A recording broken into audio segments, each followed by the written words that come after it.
Hello guys, good morning and welcome back sa aking YouTube channel. This is my first time to do a tutorial video kung paano ba i-hide or i-unhide yung atin pong subscribers count dito sa aking YouTube channel. Well, makikita nyo po sa aking YouTube channel, ito po yung aking subscribers count. Ngayon po, punta lang po tayo dito sa ating YouTube studio. Ayan.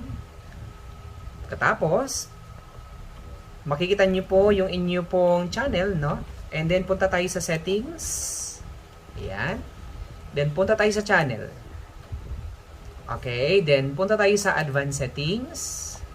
Okay. Makikita nyo po dito sa ilalim, meron pong naka-dark na block, no? May check. Ngayon, kung gusto natin pong i-hide, no? I-click lang natin po yung check, no? Alisin natin yung check. Tapos, i-save lang natin. Alright, so, yan lang. So, napakadali. Ulitin ko po. Natitingnan ko ulit kung nandito ba, kung makikita ba natin yung ating subscribers count. Punta tayo sa ating YouTube channel. Ayan, wala na siya guys. Ayan, wala na po siya. Ngayon, ilalagay ko po siya ulit. No? Balik ulit tayo dito sa ating YouTube channel. Then punta tayo sa YouTube Studio.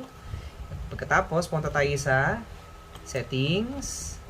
Then, punta tayo sa channel. Channel ha? Then, punta tayo sa advanced settings. Ilunggo, gini. Tapos, punta tayo sa display number of people subscribed to my channel. So, ayan, i-check natin. No? Nung chinek natin, punta tayo ulit tayo sa ating YouTube channel. Tapos, tingnan natin. Ayan na naman siya. Ayan, lumutang na naman siya, guys. No? Ayan po, lumutang na naman siya. So, i-hide natin. Ang purpose natin is hide, no?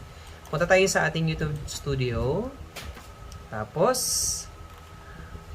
punta tayo sa settings. Ayan po. Medyo mabilis lang po kasi kailangan natin mabilis lang. No? Channel. Then advanced settings. And then i-hide natin. Alright. Then save. Okay. Tingnan natin yung ating YouTube channel. Kung nandyan pa po yung subscribers count. Ayan. Successful. Wala na. Alright. Kung nagustuhan mo po ang video na ito guys, please don't forget to hit like, subscribe, and share. Thank you and God bless po.